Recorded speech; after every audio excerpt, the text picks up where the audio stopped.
The theme of this meeting is empowering the next generation. In your opinion, who would you classify as the next generation? So today we're looking at empowering the next generation, and the next generation would be the people that are coming after us. So the generation after us. And if we're talking about the next generation, that means we're looking at the Gen Zs after us, depending on what age category you belong to. We're looking at the people coming after us, the generation after us. And, the topic today just opens up the discussion. And I love the way Ms. Lufisayo started the conversation that these are people that are coming after us. What are we going to leave for them? How are we going to empower them? Are we just going to be talking, or we are going to be showing them that this is what God expects of them? So when we talk about the next generation, it's just the people after us. The next generation, who are the next generation? They are the people coming after us. So why is it important to empower them? Without them, there is no generation. That's just it. Without them, there is no future. Take, for example, our own space here, looking at Nigeria as our country. If we don't deliberately take steps, I love the word focus. If we don't deliberately take steps to focus on these youngsters that are just coming up, we end up losing the future. We end up losing. We complain about a lot of things not working presently in our nation.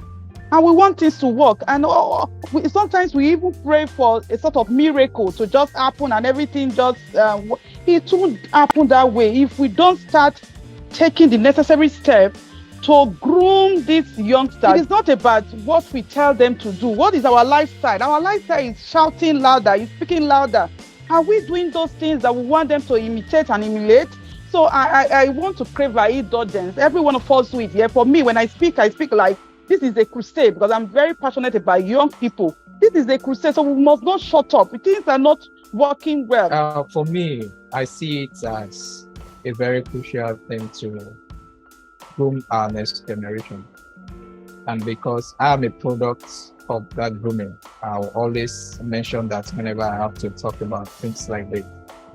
I was reached out to when I was in secondary school by a selfless teacher who will gather some of us young people, and out of the free time that we have in school, he will teach us, guide us. He was a disciplinarian, and he's still a disciplinarian because he's still alive.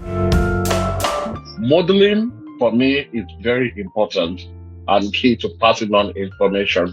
It's like you ask your son to swim, but he is already 7 years old. At that time, he should be able to swim very, very well. And you just ask him to swim. No, you have to first of all take the broom in front of him, sweep a little bit, and ask him to finish it up or repeat what you just did. Then you do it over the course of a week or a month, depending on how fast of a learner he might be. Then you have taught him how to swim. By now, we should have taught our children about money, all the deficiencies we saw in the parenting that we had. The parenting of our own parents. We should gather together, sit down, write those out, write a balance to it, and give to them, because that is what they take forward. My parents walked, I am running. Of course, I want my kid to fly. Progress is the ultimate. That is what we want.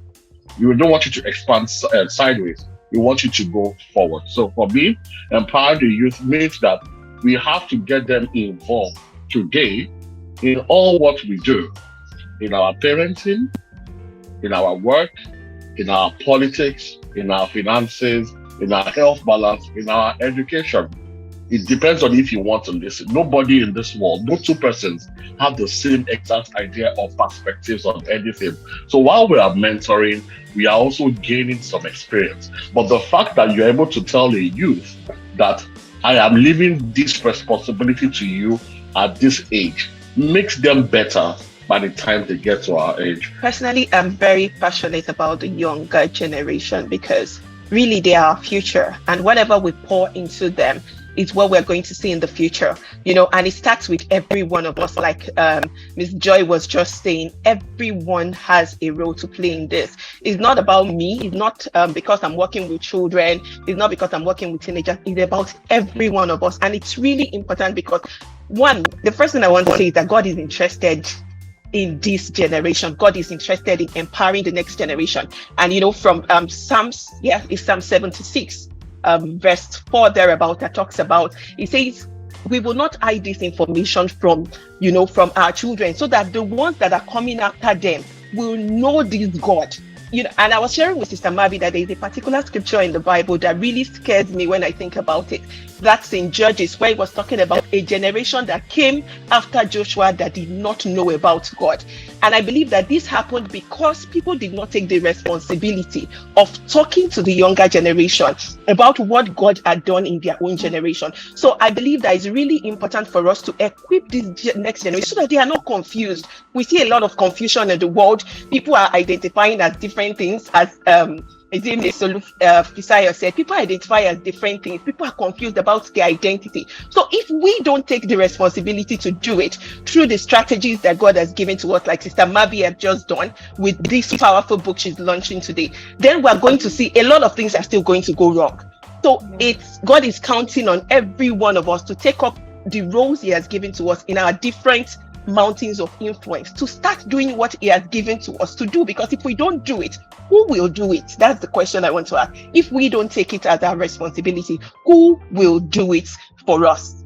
Dr. Olabode, what tools do we need to make available for them or to them in our request to empower them? So we want to empower these people, people that we refer to as the younger generation, the people, next generation, people who are coming after us. What tools do you think we would need to make available to them? We actually need to largely equip the next generation with several tools. But what are the tools we need to equip them? I want to start from saying that the primary tool is knowledge as parents. Many parents are ignorant. We are just playing trial by error with our children's lives. We need to be intentional about raising these children, and intentional parenting requires appropriate knowledge. The knowledge we need must be current, the knowledge we need must be applicable, and the knowledge we need must be able to deliver on what we want, where these children are concerned. And when I'm talking about what we want, I'm not talking about imposing our own ideas on these children. I'm talking about helping these children to discover who they are meant to be and supporting them to become who they are meant to be. I want us to understand that we don't own these children. We are only custodians of these children. The appropriate parenting. What do I mean by appropriate parenting? What we see around now is extreme parenting, and there are two extremes. Parents that are not involved at all, like Kadasika licensed fair parents, or parents that are too involved. They do everything for their children. They think for them. They do the house chores for them. They don't allow those children make decisions and develop self-dependence and efficacy. We don't allow them make their mistakes and learn from those mistakes. So we need to avoid the two extremes. We should not be totally uninvolved in the lives of our children, and we should not be too involved in the lives of our children. Another tool we need to equip them with is the tool of life skills. It's not only academics. Our children that are cocoa-like in nature. What do I mean by cocoa? Cocoa is a perennial crop.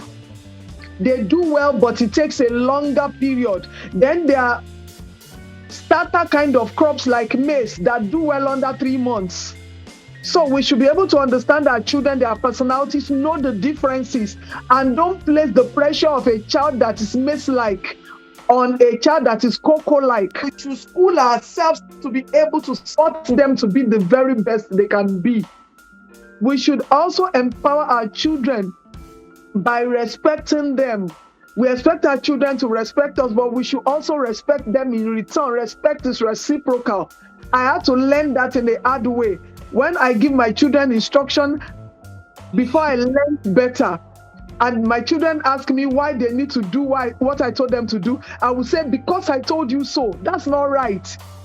You are infringing on their personal human liberty. They need to know why they are doing what they are doing. That's the only way it can last. No matter what you are trying to make them do, explain it to them. Let them understand why they are doing what they are doing, the advantage, the disadvantage, and allow them do things on their own. Allow them make decisions.